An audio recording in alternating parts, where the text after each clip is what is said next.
다윗이 나이가 많이 들었죠. 나이가 많이 들어서 이제 모든 사람이 가야 될 길로 가게 되었다라고 이야기되고 있습니다. 우리 잘 알다시피 다윗은 산전수전을 다 겪은 사람이죠. 완전히 바닥에서부터 왕위에 이르기까지, 또 왕이 올랐다가도 좌천해가지고 쫓겨다니기도 하다가 다시 왕위에 오르고 하는 모든 과정을 다 일일이 겪었던 사람이 이제 하나님의 심판대 앞으로 가게 되었습니다. 그리고 그 모든 경험들을 통치자로서 또 남자로서 모든 경험들을 그 아들 솔로몬에게 이야기를 해주기 시작했습니다. 그리고 유언으로 남겼는데 오늘 세 가지의 유언을 다윗이 이야기를 합니다. 이제 한번 하나씩 보죠. 먼저 2절입니다. 2절 같이 읽겠습니다.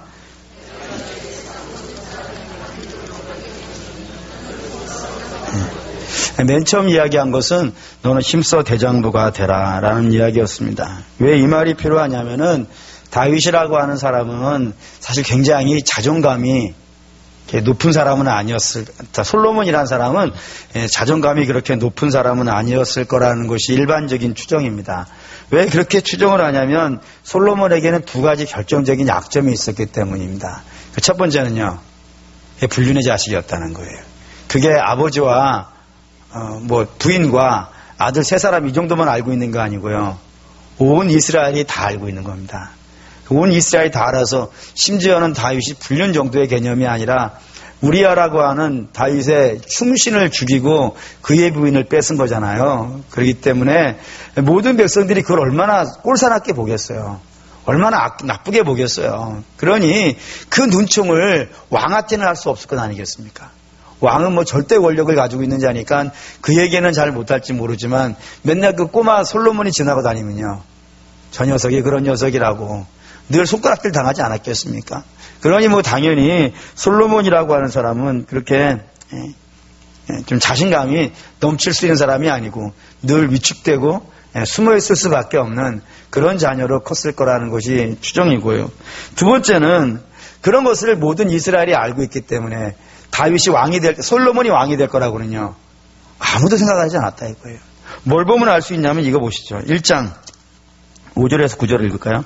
열왕기상 1장 5절에서 9절 읽겠습니다. 그때에 핫깃의 아들 아도니아가 스스로 높여서 이르기를 내가 왕이 되리라 하고 자기를 위하여 병거와 기병과 호위병 50명을 준비하니 그는 압살롬 다음에 태어난 자요 용모가 심히 준수한 자라. 그의 아버지가 내게 어찌하여 그리하였느냐고 하는 말로 한 번도 그를 섭섭하게 한 일이 없었더라. 아도니아가 스루야의 아들 요압과 제사장 아비아달과 모의하니 그들이 따르고 도우나 제사장 사독과 여호의 아들 브냐야가 선지자 나단과 시므이와 레위와 다윗의 용사들은 아도니아와 같이 하지 아니하였더라. 여기 이제 요만큼만 읽겠습니다. 여기 이제 이런 내용이 있어요. 이 아도니아라는 사람이 압살롬 다음에, 그러니까 압살롬 뒤를 이어서 그 다음 순이었다는 거예요. 근데 맨 장자가 암논이었고, 둘째는 이름이 안 나오지만 어쨌든 하나가 더 있었고, 그리고 세 번째가 압살롬이고 네 번째가 아도니였단 말이에요. 근데 세 사람은 다 죽었단 말이에요. 그럼 당연히 왕권은요, 네 번째 아도니아로 가야 된다는 것이 일반적인 생각이라 이겁니다. 그래서 누가 그 아도니아가 왕이 되려는데 협조를 해주냐면은 요압 장군과 그리고 아비아달이 참여해줬다는 거예요. 이 말이 되게 심각한 말이에요. 이 말이 왜 심각하냐면 국가 서열로 본다면은 왕이 제일 높은 순위예요. 하지만 아무리 왕이 대단하다 하더라도 그 왕을 기름 부어 세우는 것은요, 대제사장이 하는 일이라고요. 근데 대제사장이 누구냐면 아비아달인 겁니다. 그리고 요압 장군은 군 서열로 봤을 때 이스라엘의 모든 군을요, 그가 다 통솔하는 자예요. 그러니 종교권과 군권이 아도니아에게 굴복한 거예요. 더 이상 이스라엘은 답이 없어요. 군사권이 있고 종교권만 쥐고 있으면 그 사람이 왕이란 겁니다. 그래서 옛날에는 단군 왕검 그러잖아요. 그러니까 군사권과 종교권을 가지고 있는 사람이 왕검이란 말이에요. 그거 마찬가지로 고대 사회에서는 이 두 가지만 가지고 있으면 왕이 된다 이겁니다. 근데 그 모든 권력들이 다 아도니아에게 무릎 꿇었다 이거예요. 당연히 솔로몬은 왕이 안 될 거라고 알았으니까. 순위도 저 뒤지만 그는 출신 성보다 나쁘고, 그렇기 때문에 모두가 다 아도니아에게 머리 숙이지 솔로몬에게는 아무도 머리 숙이지 않았으니 솔로몬 자신도요, 내가 왕이 될 거라고 생각하지도 않았을 것이고, 그리고 자기가 그렇게 대단하지 않다는 사실도 알고 있었을 것이고, 별로 시원치 않다는 것도 여전히 잘 알고 있었을 거라 이겁니다. 그러니 얼마나 위축이 돼 있었겠어요. 그런 아들한테 뭐라고 얘기하냐면, 너 위축되지 말라 이거예요. 넌 대장부야. 대장부가 돼야지. 너 운명이 좀 어렵고 힘들고 골치 아프고 네 마음대로 되지 않는다고 하여서 낙심하거나 겁내지 말고 좀 당당하라 라고 이렇게 이야기하는 것이 이 절이라 이겁니다. 그럼 왜 당당할 수 있을까요? 왜 다윗은 솔로몬에게 야, 너 당당해. 남들이 너를 어떻게 보든지 간에, 남들이 너를 어떻게 지어놨든지 간에 너는 담대해야 돼. 담대하고 대장부 같아야 돼. 라고 이렇게 이야기를 할까요? 예, 그치. 하나님이 그의 편이기 때문에. 하나님이 그를 왕으로 세우기를 결정하셨기 때문에. 아무도 그를 인정해주지 않는다 하더라도 하나님이 그를 왕으로 세운다고 결심을 하셨기 때문에 그것으로 인하여서 당당할 필요가 있다 이겁니다. 근데 오늘 이걸 우리 남신도들에게 꼭 이야기하고 싶은 겁니다. 왜냐하면 이 시대를 뭐라 그러냐면 남자의 위축 시대라 그런 거 혹시 아십니까? 물론 우리 교회는 그런 사람이 없겠지. 응? 우리 교회는 그런 사람이 없겠지만 일반적으로 그래요. 남자가 위축되어져 있는 시대다. 그래서 이런 얘기를 들어봤어요. 이 남편은 아침에 출근을 하고 저녁에 퇴근을 하잖아요. 일반적으로. 그럼 이제 뭘 받아요? 월급을 받죠. 근데 부인은 오해는 하지 마세요. 들은 이야기예요. 뭐였냐면은 그 월급을 갖고 증권을 한 거예요. 어떻게 됐겠어요? 들은 얘기예요. 오해하지 마세요. 예를 들어서 남편은 월급으로 100만 원을 받아오는 거예요. 근데 부인은 20-30만 원을 투자해가지고 1000만 원을 만들어내는 거예요.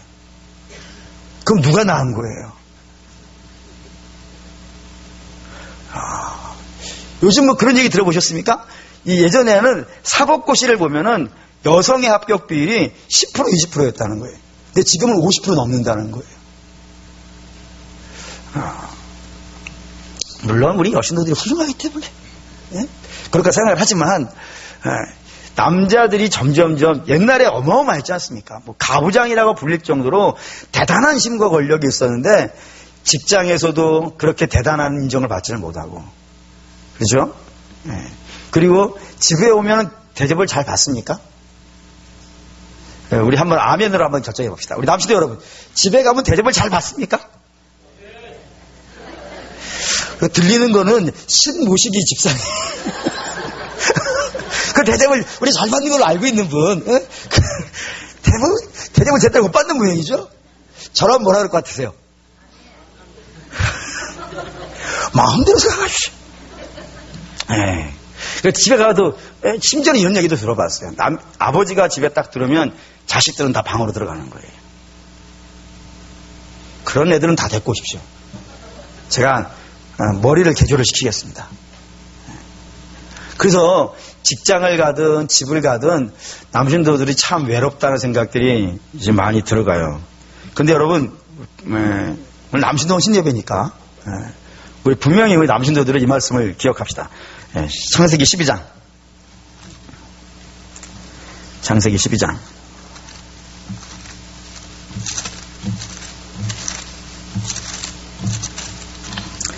12장 1절에서 3절. 창세기 12장 1절에서 3절 읽겠습니다. 여호와께서 내게 보여줄 땅으로 가라. 내가 너로 큰 민족을 이루고 내게 복을 주어 내 이름을 창대하게 하리니 너는 복이 될지라. 너를 축복하는 자에게는 내가 복을 내리고 너를 저주하는 자에게는 내가 저주하리니 땅의 모든 족속이 너로 말미암아 복을 얻을 것이니라 하신지라. 아브라함을 하나님이 부르시는 장면이에요. 하나님께서 왜 아브라함을 택하셨는지 그건 사실 잘 모르겠어요. 그런데 그럼에도 불구하고 제 마음에, 이건 제 마음이에요. 제 마음에 하나님이 아브라함을 부르셨을 만한 나름대로 추정하는 이유는 그 아브라함이라는 이름에 있겠다는 생각이 들었어요. 제 마음입니다. 이거는 뭐 나중에 따지지 마십시오. 왜 그러냐면 그 아브라는 단어의 뜻이요, 아버지예요, 아버지. 하나님이 아버지가 어떻게 서기를 원하시는지 아시겠습니까? 하나님은 아버지가 한 가정에 온전한 리더가 되기를 원하세요. 그의 아내와 그의 자녀를 축복해주고 그들을 데리고 하나님이 원하시는 믿음의 세계로 나오기를, 주님이 기뻐하시는, 아직은 분명하지 않고 아직은 정확하게 나타나진 않았지만 오직 주만 바라보면서 그 가정을 이끌고 나오는 그런 사람이 되었으면 좋겠다 해서 이게 히브리어로 아버지거든요. 근데 그 아버지라고 불리는 아브라함을 하나님이 어떤 사람으로요? 아브라함, 모든 열방에 그렇게 하는 사람이 되라 라고 하신 것처럼 저는 우리 남신도들을 동일하다고 생각합니다. 우리 남신도들에게 하나님께서 너의 집은 네가 책임져야지, 그 집의 영권은 네가 잡고 있어야지, 좀 세상이 사납고 좀 어렵고 많이 돈도 좀 못 벌 수도 있고 여러분은 좀 부족하고 어쩌면 자식보다도 덜 배울 수도 있을지 모르겠어요. 그런데도 분명하게 하나님께서는 내가 너를 복준다 할 거예요. 왜요? 너를 통해서 너의 자녀를 복주기를 원하고, 너를 통해서 너의 아내를 복주기를 원하니까, 너를 통해서 온 열방을 복주기를 원하시니까, 우리 사랑하는 우리 남신도 여러분, 여러분들이 그렇게 불림받았다는 사실을 믿으실 수 있길 바랍니다. 그래야 돼요. 제가 오늘 오전 예배도 세게 얘기하지 않았는데 우리 배는 목을 걸었어요. 왜? 우리 남신도 예배니까. 남신도들이 힘이 있어야 된단 말이에요. 세상이 좀 어렵다 하더라도 주눅 들지 마시라 이거예요.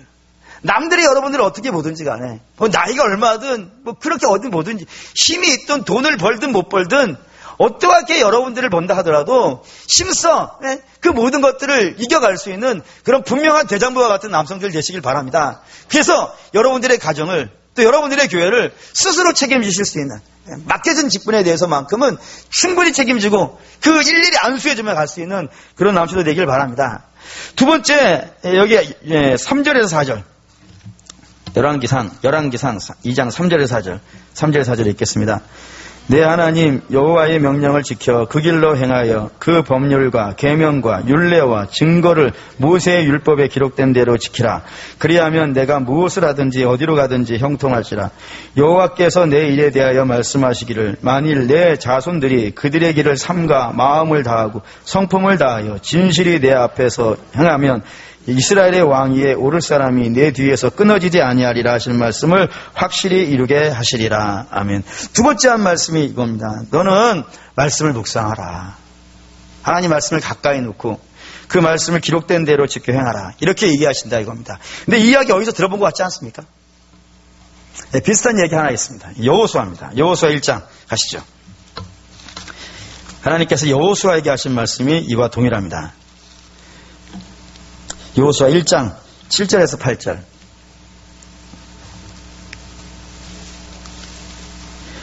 여호수아 1장 7절에서 8절. 320페이지. 읽겠습니다. 오직 강하고 극히 담대하여 나의 종 모세가 내게 명령한 그 율법을 다 지켜 행하고 우로나 좌로나 치우치지 말라. 그리하면 어디로 가든지 형통하리니 이 율법책을 내 입에서 떠나지 말게 하며 주야로 그것을 묵상하여 그 가운데 기록된 대로 다 지켜 행하며 그리하면 내가 형통할 것이요 내가 형통하리라. 동일하죠. 7절에 있는 말씀은 너는 대장부가 되라. 오직 너는 마음을 강하게 하라. 담대하라. 넌 주의 말씀을 묵상하라. 이렇게 말씀하시는 이유가 있어요. 두 가지 이유가 있는데 그 첫 번째는 모세가 없기 때문입니다. 지금까지는요, 여호수아는 스스로 결정 안 해도 됐어요. 여호수아는 그냥 모세에게 붙어 있으면 하면 되는 사람이었어요. 근데 지금은요, 그렇게 지도해 줄 모세는 없어요. 혼자 서 있는 거예요. 그래서 담대하라 그러는 겁니다. 두 번째는 주의 말씀을 묵상하라고 하는 이유는 이 여호수아가 앞으로 살아가야 될 세상은요, 만만하지 않아요. 그 땅에는 어떤 사람이 살고 있냐면 가나안의 왕들이 살고 있어요. 근데 가나안의 왕들이 여러분 만만한 사람들이 아닙니다. 처음에 우리 민수기 13장에 보면은 모세가 이스라엘 대군을 이끌고 처음으로 가나안 땅에 들어간 곳이 가데스 바네아였어요.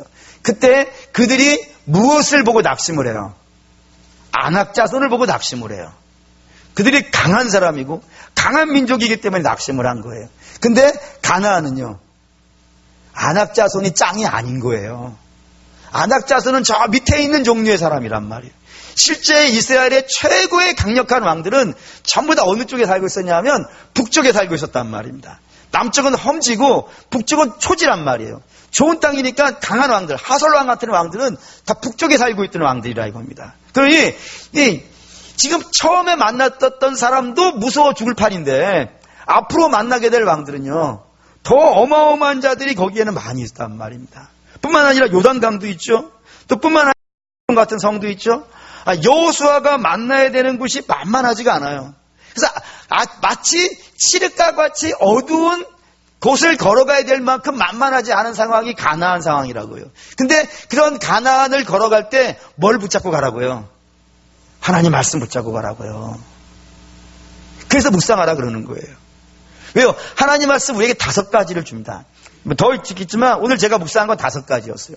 그 첫 번째는 뭐냐면 하나님의 말씀은 뼈다귀도 군대를 만들어내신단 말이에요. 에스겔 골짜기에 마른 뼈 아시잖아요. 그들에게 에스겔이 뭘 선포해요? 하나님 말씀을 선포를 하고 하나님 말씀이 임하자 그 말씀을 따라서 주의 영이 임한단 말입니다. 그러니까 주의 말씀이 그래서 이 별 볼 일 없는 에스겔 골짜기의 마른 뼈와 같은 것들도 하나님의 강력한 군대로 만들어낼 수 있듯이 주의 말씀은 오늘 우리 남신도들도 강한 군사로 만들어내실 줄 믿습니다. 예. 두 번째, 주의 말씀은 어떠한 능력이 있냐면 하루의 양식이 되어줘요. 예. 오늘 성가대가 아침에 찬양을 부르는데 가슴이 뛰더라고요. 예.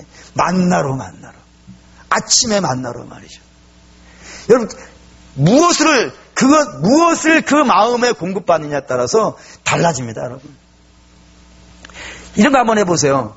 배가 막 고플 때, 그래서 기운이 하나도 없을 때요, 밥을 먹으면은 힘이 나요, 안 나요? 근데 상식적으로 좀 이해가 안 되죠.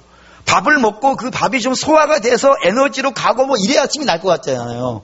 근데 밥을 입에 넣기만 해도 힘이 나지 않습니까?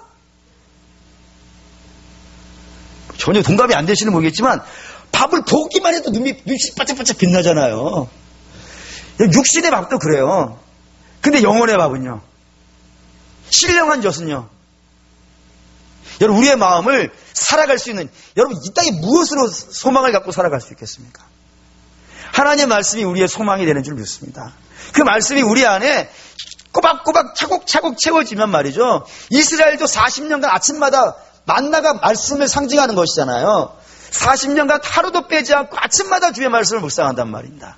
그 말씀 따라서 움직이고, 그것이 40년 지나고 나니까 여러분 요단강을 들어가는 사람들이 된단 말이에요. 그와 마찬가지로 우리 남신도들도 뭐를 제일 많이 해야 될까요? 예. 저 우리 남신도들 모일 때마다 그런 거 강조해요. 영적인 주도권에서만큼은 부인에게 내주지 마시라고. 자존심, 우리 여신도들 기분 나쁘십니까? 그 기분 나쁘면 안 되는 겁니다. 예. 분명히 세대주는 여러분이 남편이니까. 예. 기분이 나쁘니까? 삐약삐약거리니까. 예? 이럴 때는 제가 우리 남신도들 이렇게 기운을 북돋는 주의 말씀을 선포하면 남신도들에도 아멘을 해야 되지 않습니까? 참.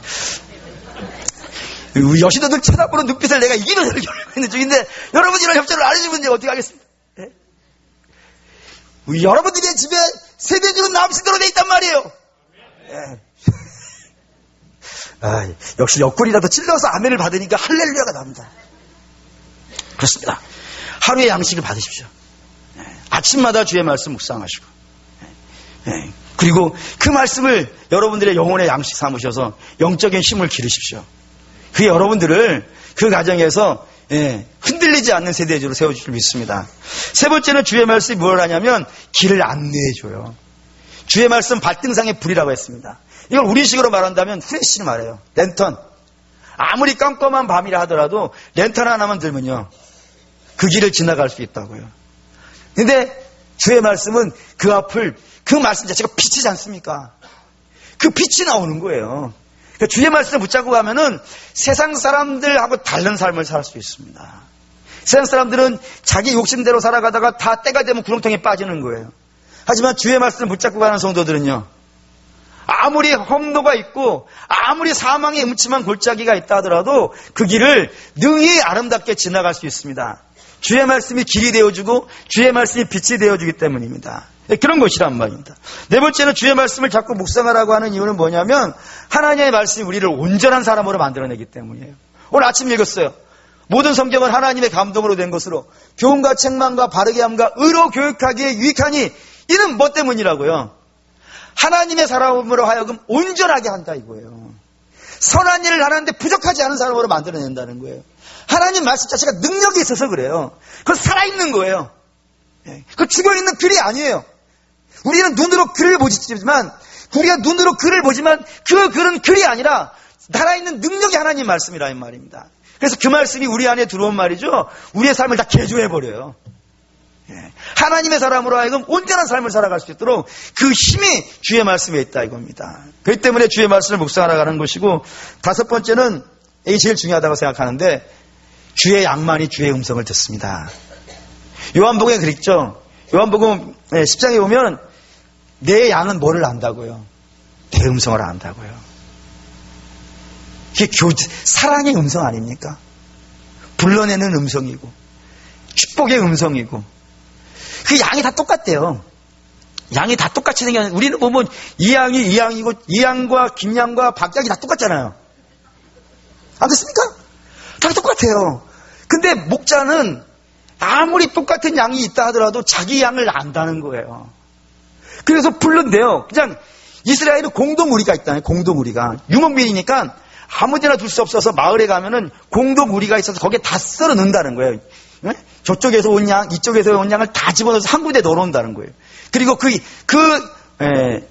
울타리를 지키는 목자가 그 앞에 이제 문지기가 하나가 있는데, 아침이, 문지기가 앞에 있는 동안에 아무도 못 들어간다는 거예요. 근데 아침이 되면은 그 목자가 온다는 거예요. 목자가 와서 그 문 앞에서 자기 양을 부른다는 거예요. 김양아 그러면 김양이 나오고, 이양아 그러면 이양이 나오고, 박양아 그러면 박양이 나오고 나온다니까요. 그러니까 주의 음성은 누가 주의 음성을 사모해요? 하나님의 자녀만이 주의 음성을 사모해요. 세상 사람들은 정말 이건 종이와 글에 지나지 않아요. 근데 주의 자녀들만큼은 이 말씀이 세상에서 전해지는 그 연애 편지보다도 더 꿀처럼 다는 줄 믿습니다. 그게 주의 자녀들의 특징이에요. 그래서 이걸 공급받지 않고, 그 편지를, 그 말을 읽지 않고, 그 글을 읽지 않고, 그 말씀을 듣지 않고서는 하루를 견딜 수가 없기 때문이라 이겁니다. 그렇기 때문에 다윗이 이걸 그대로 사용하는 거예요. 하나님이 여호수아에게 하셨던 말씀을 그대로 사용해서 너 비록 아둔하고 힘든다 할지라도 거기에 매이지 말고 주의 말씀을 붙잡고 용기 내라. 주의 말씀을 늘 묵상하는 사람이 되라. 그러면 주의 말씀이 너를 바른 길로 인도해 줄 것이고 너를 축복의 길로 인도해 줄 것이다 라고 하는 것이 주의 말씀이라 이겁니다. 그렇기 때문에 저도 우리 남신도들에게 동일하게 부탁을 드립니다. 스펄전 목사님이라는 분이 계세요. 스펄전 목사 굉장히 개혁교회 유명하신 목사님이신데 그분이 하신 말씀 중에 이런 거 있어요. 그게 뭐냐면 당신은 어떠한 예배도 빠질 수 없다는 겁니다. 왜 어떠한 예배도 빠질 수 없냐면 언제 하나님의 말씀이 나의 심령을 두들길지 모르는데 내가 어떻게 주의 말씀을 선포되는 그 시간을 빠질 수 있겠는가 라고 하는 것이 개혁교회 전통이에요. 그렇기 때문에 우리 남신도 여러분 주일날 예배 한 번 드리는 걸로 이 정도면 충분하다고 생각하지 않으시길 바랍니다. 주일날 나오실 수 있는 분이라면은 오전에만 나오실 수 있는 분이라면 오후에도 나오시고, 오후에 나오실 수 있는 분은 수요 예배를 나오시고, 수요 예배를 나오실 수 있는 분은 금요 예배를 나오시고, 금요 예배도 나올 수 있는 분들은 새벽 예배를 나옵시다. 우리 교회 새벽 예배가 아주 충만하다고 하는 전설 같은 이야기가 있습니다. 새벽에 주의 남신도들이 아침에 벌떡 일어나가지고 말이죠. 하나님의 주의 말씀 묵상하고 그리고 그 하루를 주께 의탁하면서 아내와 자녀들을 위해서 막 기도하는 우리 여신도 여러분 멋있지 않습니까?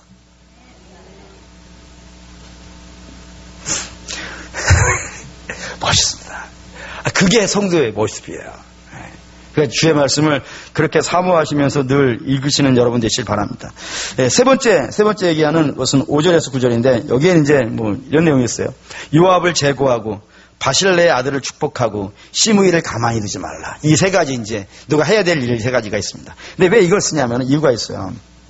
그게 뭐냐면 왕이 되었을 경우에, 지도자가 되어졌을 경우에, 리더가 되어졌을 경우에 없애야 되는 것이 두 가지가 있다는 겁니다. 그리고 지켜야 되는 것이 한 가지가 있다는 거예요. 그거가 그렇게 표현되어 있는 겁니다. 뭐를 제거해야 되냐면 요압의 마음을 제거해야 된다 이겁니다. 요압의 마음을 제거해야 될 이유는 뭐 때문이냐면 요압이라는 사람은 어떤 사람이냐면 그는 이 세상에서 높아지는 것이 유일한 소망입니다. 하나님하고는 아무런 상관이 없어요. 나라하고도 상관이 없어요. 내가 높아질 수 있다면 무엇이든지 하는 사람, 그걸 상징하는 사람이 바로 요압입니다. 그래서 우리 남신도들은 그런 마음 가셔야 돼요. 높아지려고 하지 마십시오. 좀 높아져서 뭐 하시려 합니까? 하나님께 높은 사람이 돼야죠. 하나님께 인정받는 사람이 돼야죠. 이 세상에서 아무리 높아져 봐야 그것이 하나님이 인정하지 못하는 거라면요, 아무런 쓸모가 없어요. 성경은 이걸 이렇게 설명하거든요. 북이스라엘 왕 중에서 솔로몬을 능가하는 왕이 하나가 있어요. 역사책에 솔로몬보다 더 대단한 왕이었다라고 쓰여져 있는 왕이 북이스라엘에 한 명이 있어요. 그게 누구냐면 예후세 가문에 여로보암 2세라고 하는 왕이 있어요. 어마어마한 왕입니다. 거의 그때는 다른 제국에 못지않을 만큼 엄청난 힘과 능력을 갖고 있었던 사람을 여로보암 2세라고 되어져 있어요. 근데 성경에는 몇 줄 써져 있는지 아십니까? 7절인가 8절밖에 안 써 있어요. 왠지 아시겠어요? 세상에서 아무리 높아진다 하더라도 하나님 앞에 가치 없는 인생은 이를 써줄 가치가 없는 거예요. 아무리 이 세상에 사람들에게 인정받는 이름이라 하더라도 하나님 앞에 인정받지 못하는 이름이라면 성경은 그걸 가차없이 써버린단 말입니다.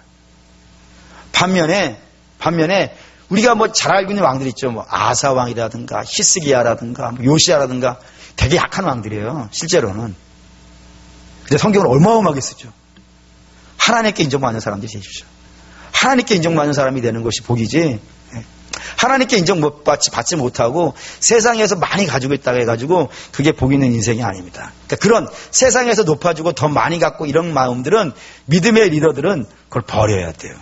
그래서 저는 저에게도 요구를 해요. 너 유명한 목사 되려는 마음 자꾸 버리라고. 사람들에게 인정받는 목사 되는 거 버리라고. 그냥 주의 말씀 정직하게 전하다가 하나님 주신 것만큼 목회하고 주께서 끝 하면 아름답게 끝내고 가라 라는 것이 제가 가진 소신인데, 그런 마음, 그건 남신이나 여친이나 다 마찬가지겠죠. 사람들에게 대접받는 마음 철저히 버리시고 오직 주님께만 인정받는 여러분 되시길 바랍니다. 두 번째는 바실레의 아들은 축복해 주라라고 되어 있는데, 바실레의 아들을 축복해 주라는 이유는 뭐냐면 다윗이 압살롬에게 쫓겨난 적이 있잖아요. 그때 막 도망가가지고 남들이 다시 조롱하고 뭐 멸시하고 그럴 때 유일하게 와서 축복해주고 왕이라 그러고 음식을 내주고 섬겨줬던 사람이 바실레이기 때문입니다. 그러니까 뭐를 높여주라는 거예요? 주의 뜻이 분명하죠. 주의 뜻은 여러분 고난받고 있는 사람들을 외면하지 말라고요. 그들을 축복해 주라고요. 그리고 그 축복해 준 사람, 그런 사람을 하나님이 대접해 주시겠다 이겁니다. 그래서 우리 잘 아는 말이 있죠. 작은 자에게, 소자에게 물 한 컵만 대접해도요 하늘상을 잃지 않는다 하지 않습니까? 여러분 그런 마음 가지셔야 돼요. 그래서 우리 교회도 그런 분들이 있어요. 당신 지금 여유가 있으니까 그 여유 있는 걸 갖고 우리 교회 형편이 좀 어려운 분들을 정말 저도 모르게 도우시는 걸 알았어요. 저한테도 얘기하지 아니하시고 그냥 몰래 가서 이렇게 꼬박꼬박 챙겨주시고 하시는 분 보면은 정말 눈물이 앞을 가립니다. 그런 겁니다.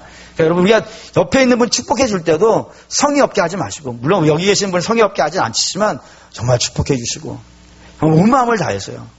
온 마음을 다해서 축복해 주시고 좀 잡아주시고, 뭐 좀 상황이 열악한 형편이라는 것이 여러분 뭐 기도하다가 감이라도 오시면 한번 전화기 한번 들어보시죠. 요즘도 뭐 그런 분들이 있다는 얘기 들었어요. 뭐 기도하다가 하나님께서 전화해보라 그래서 누군가에게 전화했다고. 아름답지 않습니까? 하나님이 어려운 자를에게 자비의 손길을 내미는 사람들을 결코 잊지 아니하시고 때가 되면요 그에게 아름다운 복을 주십니다. 그래서 다윗도 자신이 다 못해 줄 수 있기 때문에 이 솔로몬인 자기 아들에게 너는 그 사람의 아들들을 절대로 박대하지 말고 좀 잘 대해줬으면 좋겠다라고 이렇게 이야기를 하고 있는 겁니다. 뿐만 아니라 그 다음에 이제 시므이가 이제 그 반대되는 경향일 거예요. 시므이는 다윗이 도망갈 때요 조롱했던 사람입니다. 손가락질하고 거봐라, 네가 사울의 왕권을 빼앗았더니 네 아들한테 쫓겨나니까 얼마나 시원하냐, 뭐 이렇게 하면서 조롱을 하니까 다윗의 부하가 왕이여 제게 명령만 하십시오. 두 번 찌를 것도 없습니다. 제가 가서 단번에 찔러 죽이겠습니다. 라고 막 길길이 날때인데도 불구하고 다윗이 참게 했던 사람이 이 시므이입니다. 근데 그 시므이를 솔로몬에게 부탁하는 거예요. 너는 그를 가만히 두면 안 된다라는 거예요. 그게 오늘 우리에게 주는 메시지예요. 여러분 이렇게 말을 잘해야 됩니다. 그죠? 말을 잘해야 됩니다. 남을 가슴 아프게 하고 속상하게 하고 눈물 나게 하는 그런 말을 이 입에서 두면 안 됩니다. 그래서 입 앞에는 반드시 뭐가 있어야 돼요? 파수꾼을 세우라는 게 주의 명령이에요. 그래서 걸러도 말을 해야지. 이왕이면 어차피 해야 될 말이잖아요. 우리가 하려고 마음 먹은 말이니까 어차피 해야 되는 말인데 어떻게 하면 그 말을 좀 좋게 이야기할 수 있을까? 어떻게 좀 돌려서 얘기할 수 있고, 어떻게 좀 아름답게 이야기하고. 목적은 우리가 그를 조롱하고 멸시하는 게 아니지 않습니까? 목적은 그를 올바른 길로 인도해 가는 거잖아요. 근데 우리는 올바른 말을 할 때 굉장히 잘못된 방식을 택하는 경우가 많이 있어요. 그러니까 제가 대표적으로 그랬어요. 제가 집에서 자녀들한테 이야기를 할 때, 이야기를 하는 걸 제가 가만히 어느 날 조사를 해봤더니 좋은 말을 열받게 하더라고요. 이게 제 스타일이었던 것 같아요. 그러니 좋은 말을 열받게 하니까 잘 듣겠어요, 안 듣겠어요? 안 듣는 거예요. 저희 집에 당대상이라도 갖다 놓고 설교를 하면 들을까 해가지고 설교도 해봤지만 그걸로 되는 게 아니더라고요. 여러분 좋은 말을 좋게 하는 방법을 배우십시오. 하나님께 기도하셔서 주의 말씀을 묵상하시면서 좋은 말을 좋게 하는 방법, 그 방법을 배우실 필요가 있습니다. 왜냐하면 좋은 말을 나쁘게 이야기하고 상대방의 마음을 상처내는 말을 많이 하면은 결국에는 그게 안 좋습니다. 아주 안 좋습니다. 사람들의 마음을 다 갈라놓게 하는 것이 말의 힘이지 않겠습니까? 그렇기 때문에 다윗이 솔로몬에게 너는 그렇게 말을 조심하는 사람이 되고 남을 축복해 주는 사람이 되고 세상에서 높아지는 걸 하지 말고 그렇게 주의 뜻을 따라서 말씀 묵상하면서 인생에 어려운 문제 나왔을 때 대나무처럼 잘 헤쳐나가면 너의 뒤에 왕이 끊이지 아니하고 계속 나올 것이다 라는 겁니다. 이게 우리는 오늘 남신도들에게 좀 제대로 선포되어졌으면 좋겠어요. 여러분은 대대손손 주의 은혜 아래 머물러 있기를 소원합니다. 그러면 여러분들이 기준을 잘 세워주셔야겠죠. 내 자녀들 앞에 좋은 신앙의 모델. 우리 아버지. 제 소원은 그거예요. 마지막에 이제 제가 다윗처럼 이제 갈 날이 있지 않겠습니까? 그때 침상에 딱 누워가지고 이제 마지막 숨을 내뱉고 있을 때 자녀들이 아버지가 믿은 하나님을 저 역시 평생을 두고 아버지처럼 믿음에 살아가겠습니다. 라는 이야기를 들은다면은 제가 인생을 잘 살았다라고 하나님께 칭찬받을 수 있지 않을까. 근데 그렇지 않고 아버지가 믿은 하나님이라면 저는 아닙니다. 이렇게 아버지를 보니까 아버지가 믿는 하나님 별거 아닌 것 같습니다. 라는 모습이 되어진다면 사실이 아님에도 불구하고 얼마나 부끄럽고 하나님 앞에 갈 때 그럴까라는 생각이 좀 들었습니다. 우리 남신도 헌신 예배니까 이런 설교 세게 합니다. 사랑하는 우리 남신도 여러분들이 다음 세대를 위해서라도 여러분도 마찬가지지만 다음 세대를 위해서도 좀 어려운 문제 있다고 낙심하거나 실망하지 마시고 그리고 아침 저녁으로 주의 말씀 묵상하시면서 버려야 될 건 버리고 지켜야 될 건 지키면서 살아가실 수 있는 우리 남신도 되시기를 그래서 각 가정에 하나님이 세우신 제사장 되시기를 주의 이름으로 축원합니다. 아멘. 기도하겠습니다.